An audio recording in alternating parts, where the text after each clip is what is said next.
Olá, turma! Tudo bom com vocês? Como estão? Eu espero que todos bem. Bom, antes da Pro falar sobre a aula, a Pro vai mostrar o dever rapidinho. A nossa aula hoje é de ciências, certo? Então, a nossa atividade hoje é a atividade complementar de número 3. A Pro vai colocar no planejamento de vocês, mas ela está mostrando para facilitar na hora da busca da atividade. Tá certo, turma? Lembrando, ó, ela tem 2 folhas. Essa tem 2 folhas. Tá certo? Bom, galerinha, o título da nossa aula, como vocês viram na atividade, é sobre teia e cadeia alimentar. A cadeia e a teia alimentar, elas mostram, né, o fluxo de matéria e energia nos ecossistemas. A teia alimentar, ela representa melhor as relações de alimentação, né, do que a cadeia alimentar. Vamos falar um pouco mais sobre esse assunto? Continue assistindo a aula. Em todo e qualquer ecossistema, encontramos organismos vivos que estabelecem relações de alimentação entre eles. Nós temos aí um exemplo de uma cadeia alimentar, onde mostra a planta no seu processo de fotossíntese, não é isso? E o gafanhoto que se alimenta da planta, o rato que se alimenta do gafanhoto, a serpente que se alimenta do rato e o gavião que se alimenta da serpente, correto? Essas relações são estudadas pela análise das cadeias e teias alimentares. As cadeias alimentares são relações de alimentação existente entre os seres vivos de um ecossistema. Por meio da análise da cadeia alimentar, é possível observar como os nutrientes e a energia fluem entre os seres vivos que vivem naquela região. Diferentemente de uma teia alimentar, a cadeia apresenta um fluxo unidirecional.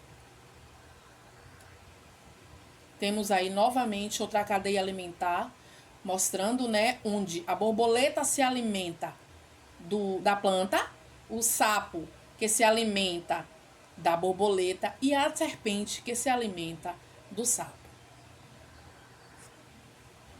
Tanto as cadeias alimentares como as teias alimentares apresentam diferentes níveis tróficos, que são eles: os produtores, né, eles são o primeiro nível trófico analisado em uma cadeia alimentar e também em uma teia.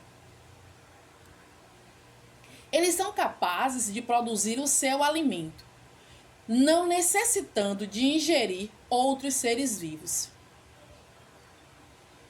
Os consumidores, organismos que não são capazes de produzir seu próprio alimento, sendo, portanto, heterotróficos. Os consumidores apresentam diferentes classificações. Nós temos os que se alimentam dos produtores, que chamamos de consumidores primários. Os que se alimentam dos consumidores primários, que nós chamamos de consumidores secundários. E temos também os que se alimentam dos consumidores secundários, e esses recebem o nome de consumidor terciário. A cada nível, energia e matéria são perdidas. Por isso, as cadeias alimentares apresentam um pouco níveis tróficos. Nós temos também os decompositores. Assim como os consumidores, os decompositores são heterotróficos, pois eles não produzem seu próprio alimento.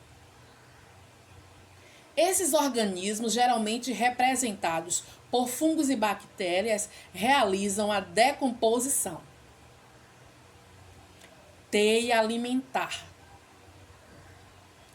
A teia alimentar representa melhor as relações de alimentação que existem em um ecossistema. ela pode ser definida de uma maneira simplificada como as várias cadeias alimentares de um ecossistema.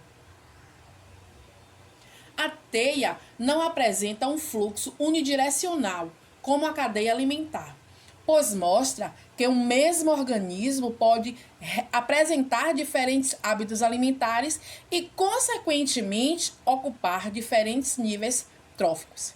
Bom, galera, essa foi a nossa aula. Beijo no coração de vocês e estudem, viu? Beijos!